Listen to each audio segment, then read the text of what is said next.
आज हम बात करने वाले हैं कि एसबीआई की नेट बैंकिंग को कैसे एक्टिव किया जाता है, उसका किस प्रकार से यूज़ किया जाता है इन फ्यूचर ट्रांजैक्शन। तो चलिए चलते हैं। तो सबसे पहले आपको गूगल क्रोम पर सर्च करना होगा ऑनलाइन एसबीआई।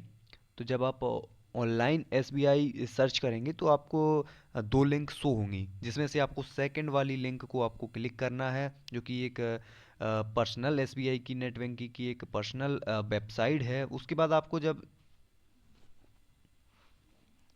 क्लिक करोगे तो आपको एक ऐसा ऑप्शन दिखाई देगा जिसमें कि बताया गया है कि पहले आप पर्सनल बैंकिंग को, मतलब कि इस पर जब आप लॉगिन का टच करेंगे इसको, तो आपके सामने एक ऐसा पॉपअप दिखाई देगा जिसमें से आपको कंटिन्यू टू लॉगिन पर क्लिक करना है। कंटिन्यू टू लॉगिन पर क्लिक करते ही जब आप इस पर क्लिक करेंगे तो आपके सामने एक ऐसी स्क्रीन शो हो जाएगी, ऐसी। तो जब इस प्रकार की स्क्रीन शो होगी तो यूज़र नेम आपका मांगेगा, पासवर्ड मांगेगा, और इस कैप्चर को यहाँ फुलफिल करना पड़ेगा। तो अपने अभी तक अपने पास तो ऐसा कोई यूज़र आईडी या पासवर्ड नहीं है, तो अपन क्या है, अभी न्यू यूज़र हैं। तो सबसे पहले अपन को न्यू यूज़र पर आपको क्लिक करना होगा। जैसे ही आप न्यू यूज़र पर टच करते हैं तो आपके सामने एक न्यू यूज़र टू रजिस्टर्ड ऐसा करके ऑप्शन आ जाएगा। ऐसा ऑप्शन जब आप यहाँ पर टच करेंगे तो आपके सामने न्यू यूज़र टू रजिस्टर के बाद एक अकाउंट नंबर फुलफिल करने को आ जाएगा, सीआईएफ नंबर। अब मतलब कि बहुत से लोगों को अपना शायद सीआईएफ नंबर पता नहीं होगा। तो बैंक की पासबुक में आपके सीआईएफ नंबर एक कॉर्नर पर लिखा रहता है। अगर उसमें भी आपको नहीं मिलता है तो आप कस्टमर केयर के ज़रिए या कि नियर बाय ब्रांच में जाके आप सीआईएफ नंबर पता कर सकते हैं। लेकिन आपको बैंक भी नहीं जाना, ना ही तो कस्टमर केयर को कॉल करना है। तो आप जस्ट यूनो को आप लॉगिन कीजिए, उसमें खोलिए, अकाउंट पर जाइए। आप अपने अकाउंट में जाने के बाद आपको यहाँ ऐसे दो ऑप्शन दिखाई देंगे। एक तो है कि आपका पीडीएफ फॉर्म में आप इसको डाउनलोड कीजिए, अदरवाइज़ ईमेल पे आपको सेंड कर दिया जाएगा। मतलब कि आप ऑनलाइन भी यहीं पर व्यू कर सकते हैं, तो आपको सीआईएफ नंबर यहाँ पर दिख जाएगा।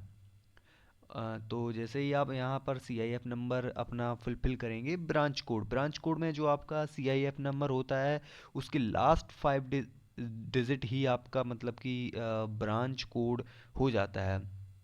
उसके बाद अपना कंट्री सिलेक्ट करेंगे। कंट्री सिलेक्ट करने के बाद रजिस्टर मोबाइल नंबर अपना जो फुलफिल करेंगे, जो आपका रजिस्टर मोबाइल नंबर है।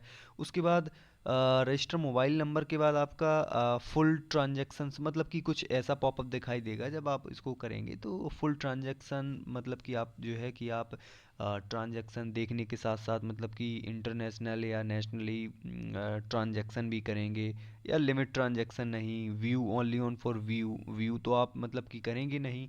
जब एनईएफटी इसका भी उपयोग करेंगे, यूपीआई का भी उपयोग करेंगे, तो फुल ट्रांजैक्शन टू राइट पर आप क्लिक करेंगे। उसके बाद इस कैप्चर को यहाँ फुलफिल करेंगे और एग्री टू उसको सबमिट करेंगे।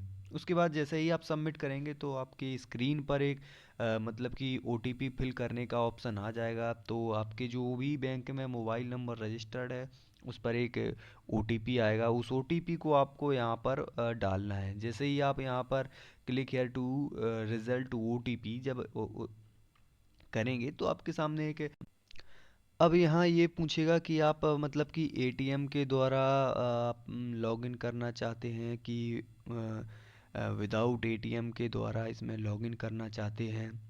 तो मेरे ख्याल से अभी तक सभी लोगों को अपना एटीएम कार्ड एक्टिव करा लेना चाहिए इंटरनेट बैंकिंग से पहले, क्योंकि जो कुछ भी होता है, पासवर्ड चेंज होता है, अगर आप इन फ्यूचर भूल जाते हैं तो मतलब कि आपका एटीएम उसमें लगेगा ही लगेगा।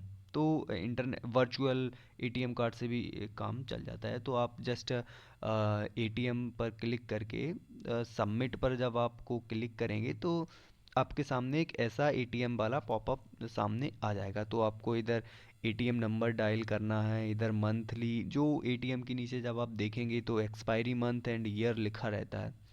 उसके बाद जब आपको अकाउंट होल्डर का जो भी ये नाम है उसको फुलफिल करना होगा, और जो एटीएम का पिन है वो ही इधर अपना मतलब कि फुलफिल करना है। कुछ लोग ऐसे होते हैं कि अपना नियर बाय एरिया का पिन कोड यहाँ पर फुलफिल कर देते हैं, तो ऐसा नहीं है।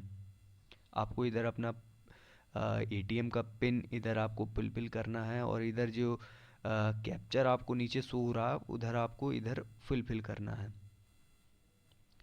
जब आप इतना सब कर लेते हैं तो एक प्रोसीड करने के बाद एक नया पेज ओपन होता है यूज़र नेम का। तो यूज़र नेम आप कुछ भी बना सकते हैं, अमन, लेकिन इसमें क्या है, आपका फर्स्ट लेटर कैपिटल होना चाहिए और कुछ नंबर, काउंटिंग नंबर होने चाहिए। तो आप कुछ भी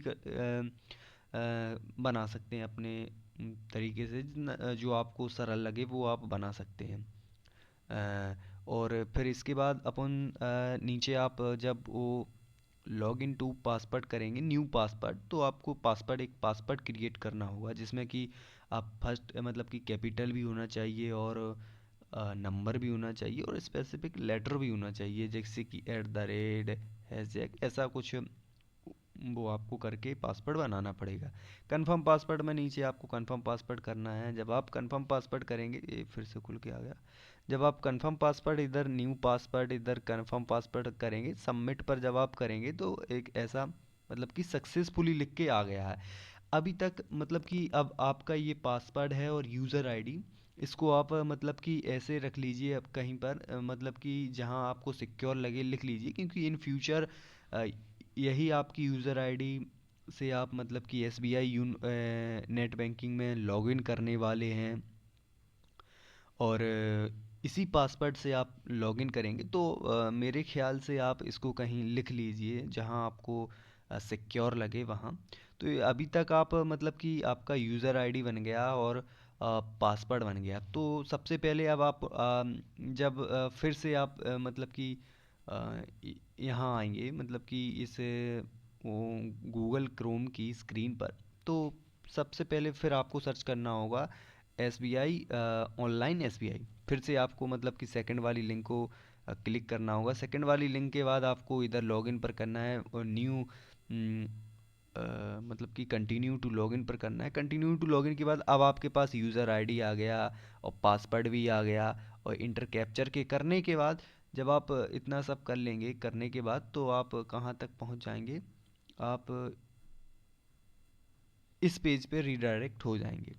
जब आप यहाँ पर आ जाएंगे तो आपको इधर आपके जब जैसे ही आप पासवर्ड क्रिएट मतलब कि पासवर्ड अपना सही से फुलफिल करोगे तो आपके पास एक ओटीपी आएगा। आपको ओटीपी को यहाँ फिल करना है। ओटीपी के बाद एक ओटीपी के बाद आपको एक और नया पासवर्ड बनाना पड़ेगा जिसका नाम है प्रोफाइल पासवर्ड। उधर जो आपने बनाया था उसका तो वह वाला एक इंटरनेट पासवर्ड है एसबीआई नेट बैंकिंग का, और ये प्रोफाइल पासवर्ड है। तो जस्ट जब आप इंटर प्रोफाइल पासवर्ड पर मतलब कि क्रिएट करेंगे तो आपको इधर पासवर्ड लिखना है, मतलब कि इधर भी करके जो कुछ स्पेसिफिक लेटर जो आपने उधर बनाया था वो जैसा ही आपको इधर बनाना है। प्रोफाइल कंफर्म पासवर्ड करेक्ट करेंगे, इधर अपना टिक करेंगे, और हिडन क्वेश्चन जो भी हैं मतलब कि इन फ्यूचर अगर आप प्रोफाइल पासवर्ड भूल जाते हैं तो उसको रिमाइंड करने के लिए आपसे मतलब कि यही क्वेश्चन पूछेगा, आपको इधर जो भी आंसर है वो करना है। अपनी डेट ऑफ बर्थ इधर लिखना है, और प्लेस ऑफ बर्थ कहाँ तक मतलब कि आपका जन्म हुआ था वो आपको सब यहाँ पर लिखना है। उसके बाद आपका जो नेट बैंकिंग है वो सक्सेसफुली क्रिएट हो जाएगा। अगर आपको इसमें और जानना है कि किस प्रकार से इसका यूज़ किया जाता है, कैसे इसमें बेनिफिट्स ऐड किए जाते हैं, किसको कितना फंड मतलब कि किस प्रकार से किया जाता है, वो सब चाहते हैं तो मैं एक नया वीडियो और बना दूंगा।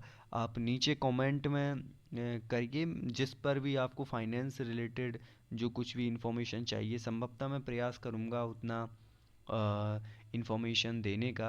अगर अच्छा लगा हो वीडियो तो सब्सक्राइब करिएगा, नहीं तो थैंक यू सो मच। और कर दिया हो सब्सक्राइब तभी भी थैंक यू सो मच।